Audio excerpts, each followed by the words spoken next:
欢迎刘璋，有请。欢迎，请坐，请坐，请坐。再次恭喜哦，很好的一个成绩。感谢老孙。那今天呢，我们也为 AK 刘璋准备了你过去2023年在我们腾讯音乐榜上的一个成绩大盘点。我相信其中有一些数据应该也是刘璋今天可能会第一次看到，对，所以我们赶快一起来揭晓一下。我们邀请小张跟我们一起来见证这些不一样维度的成绩。对，我们先看第一张啊，是我们这个成绩复盘。首先第一个是2023年新歌播放量的前3，要不要自己先预测一下？我先猜，首先我觉得 Summer 肯定是第一，我猜。然后后面2首我在想，可能是火药味和巴士站。这3首是你心目当中2023年的收听量前3，应该是。我们来揭晓一下。那刚才大叶是第3名。Top 1居然是火药味。这个预测还是蛮准确的啊。是的，这3首歌我都非常非常喜欢。我们看下一个成绩。哇哦，年度说唱歌曲，对，受宠若惊。是哇，我觉得这个奖项对于一个说唱音乐人来说真的分量很重，对，而且也是刘璋他个人向发展之后，他跟我们拿出来的第一张完整作品当中的同名的主打歌，对，真的非常的棒。我们接着看下一份，是我们的用户数据。同样揭晓之前，要看看你自己对于自己的一个预估哈。比方说，我们第一项，按照惯例来说，就是我们的这个性别分布，对吧？性别和年龄，我觉得应该是女生是绝大多数吧，绝大多数，对，多到大概对80到90吧。哇，要对男粉有信心。男生有30%左右，比你预想的还是要多很多，比我预想要多很多。对。听众年龄这也是20到30岁，30到40岁，40到50岁，真的吗？有40到50岁的？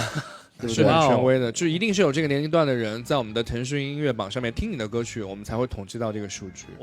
那还是蛮有趣的数据，对我来说。但是这个占比最高的这个年龄段，对你来说的话，在自己的预判当中是吧？对，我认为我的主要的就是听众占比呢，可能是18到就是30岁之间。其实整体来说，比我想象中要平均很多，就是包括30岁以上也有很多听众。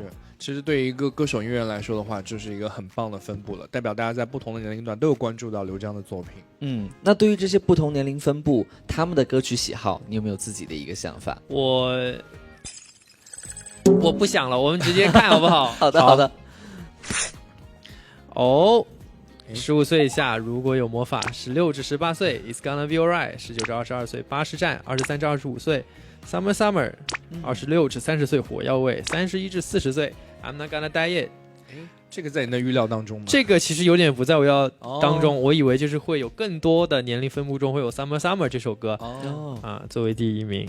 那么这个男生和女生偏爱哪些歌呢？我觉得男生我想可能会偏爱火药味，女生偏爱 Summer。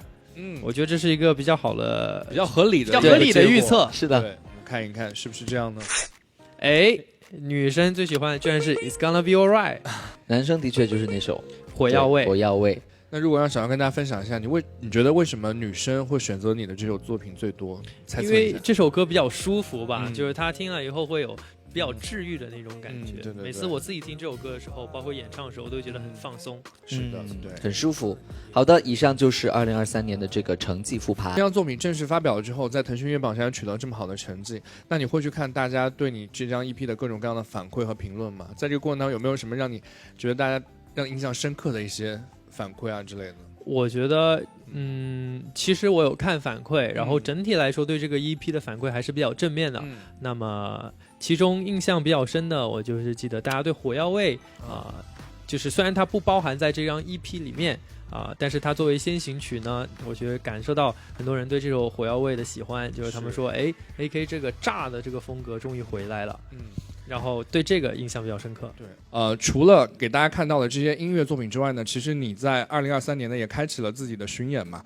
我觉得在这个演出的过程当中，应该也是让你积累了更多不一样的经验和感受。那如果说在2024年要继续你的新的巡演的话，你觉得你还会给大家带来哪些不一样的变化，或者会有一些新的一些设想吗？如果未来我要去做自己的2巡，或者说暑假有一些特殊的演出的话，会有一些新的想法会呈现在舞台设设计上。刘璋2首新歌，我觉得刚好是一刚一柔的感觉。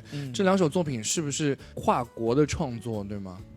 是，这2首歌都是在国内和国外都有过创作周期，因为在国内就是创作很久，但在国外找到了我缺掉了最后一点点感觉对于漂流瓶来说就是那种孤独感，然后或对于 Back Off 来说就是那一丝凶狠，然后都是在国外找到一些灵感。对，我相信在现场要是能感受到这2首歌的那种反差和舞台演绎，也是一种很奇妙的体验啊。对，那说到现场来说，其实每一次到现场都会有很多爱音乐或者说一直支持你的粉丝朋友们来到现场给你一些应援或者一些惊喜，有没有一些特别之处是可以跟我们分享的，印象很深刻的故事？有印象很深，然后在我所有巡演的最后一场就是泰国站的时候，就是有一个应援，然后当他们手里举起想对我说的那句话的时候，我当时觉得非常非常的感动，然后对当时我来说就是有了一个一定要坚持走下去的理由。这句话应该是 It's gonna be alright，一切都会好起来的，充满了这种温暖的力量，治愈，而且也是对你提出了一个更高的要求就是希望你用音乐一直可以陪伴和支持大家。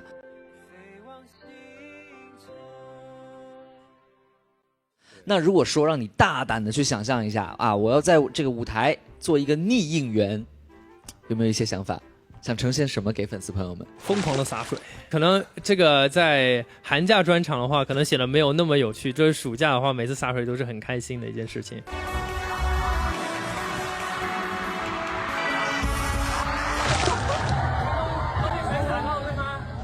我觉得这一点蛮妙的，就是有一点点中二，但是很热血。的确是有点中二。对，抛开其实一切的外在的因素，其实本身对我来说最吸引到我的还是 AK 刘璋他在音乐作品当中展现出来的这个灵气的这个歌词是很有要求的，能不能分享一下在歌词方面创作的一些心得或者习惯？其实歌词这个真的是一个很难以去分享的一个，毕竟是我的看家本领嘛。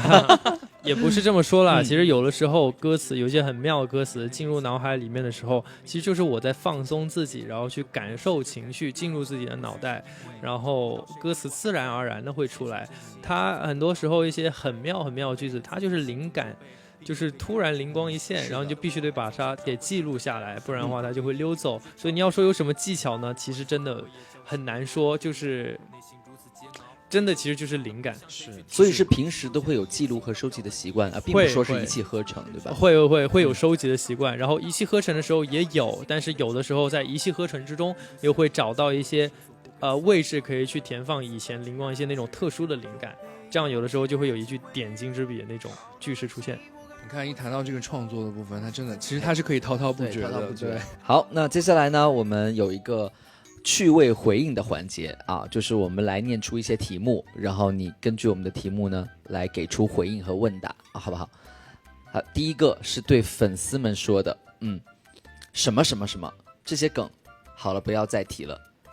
我一说他们就会疯狂的提，你信不信？我说哭包这些梗请不要再提了。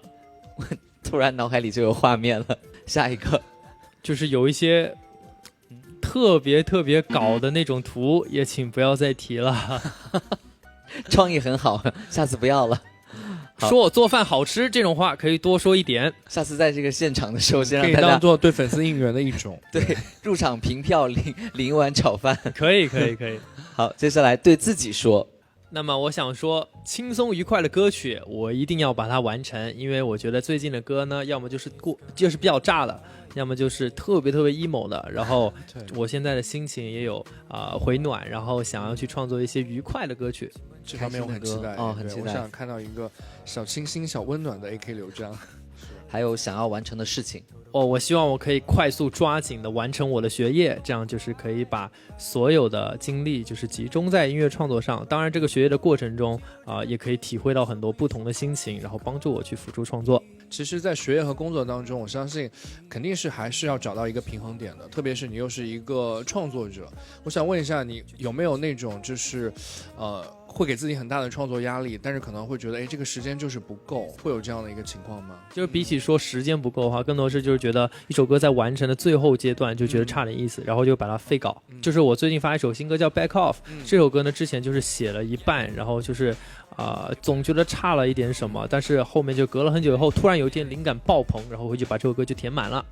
其实这也是创作的一个奇妙的地方，对，没错。你有写过歌词最长记录的这个时间是多久？就是研究一首歌词怎么把它创作到最后你满意的那个版本，或者说扔了多少稿的记录？有，我说实话，就是我们聊到这个 EP《匠人》，可能是我就是重写次数最多的一首歌曲。大概有多少次？我至少写了。我想想，我觉得至少写了10次吧，就是哇，当然我有很多就是固定好的地方没有变，但是就是改了很多很多地方，改了很多以后会发现，就是我会把一些东西往第一遍去回调，所以推倒再来是创作者经常要经历的一个过程。对，是代表一个精益求精的态度。那么也再次感谢刘璋今天在我们现场的分享。那2023